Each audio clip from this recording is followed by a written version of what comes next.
देखिए, मैंने कहा ना, खित्ता पीर पंचाल के लोगों के लिए और खासकर मेरे नौशहरा कॉन्स्टिट्यूंसी के लोगों के लिए एक बहुत फख्र की बात है।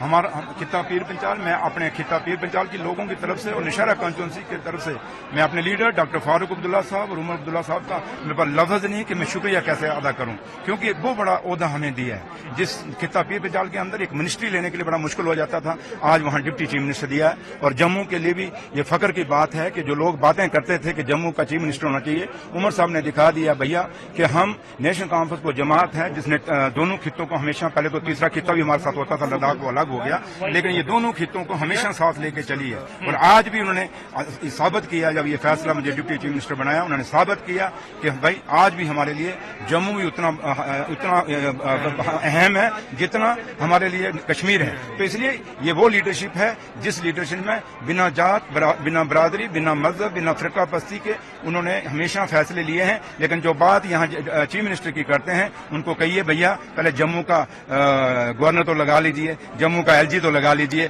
फिर दूसरों को डिक्टेट दीजिए, फिर दूसरों को बातें सुनाइए। Thank you.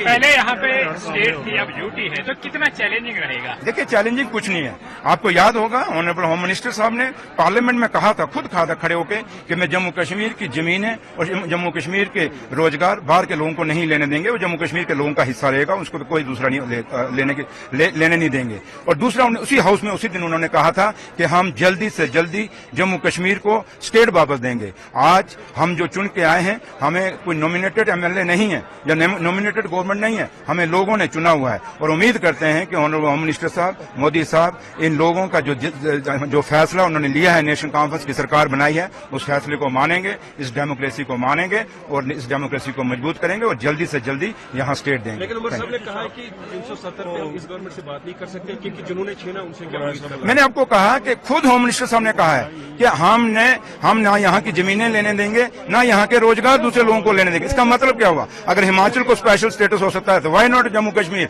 अगर बिहार वाले आज स्पेशल स्टेटस मांग रहे हैं तो जम्मू कश्मीर के पास तो पहले ही था। तो इसलिए इसमें कोई नई चीज हम नहीं कर रहे, यही सरकार खुद लोगों को दे रही है। तो लिहाजा हम तवक्को, उमर साहब ने जो कहा ठीक कहा, और वो हमारे लीडर हैं, उसी में हम भी। स्टेटहुड का एक पर्टिकुलर टाइम है, कितनी उम्मीद रखेंगे? मैंने कहा कि अब सरकार बन गई है, आज ओथ ले गई है, अब फैसला दिल्ली वालों ने करना, क्योंकि उनका वादा है। अब देखते हैं वो कितना वादा निभाते हैं। आपकी प्रायोरिटीज क्या रहेंगी?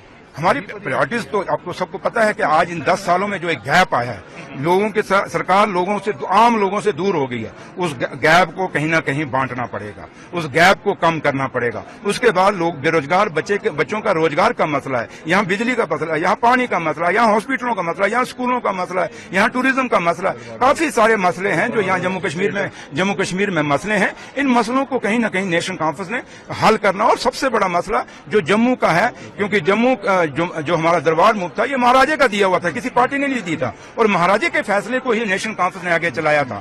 तो इसलिए जो दरबार मुंह है हमारा, क्योंकि हमारे दरबार बंद होने से जम्मू की इकॉनमी को बड़ा फर्क पड़ा है, और हम जल्दी से जल्दी उसको कोशिश करेंगे कि दरबार मुंह दोबारा चालू हो, क्योंकि जम्मू की इकॉनमी को जिंदा रखना है, जम्मू के व्यापारियों को जिंदा रखना है, जम्मू के होटलों को जिंदा रखना है।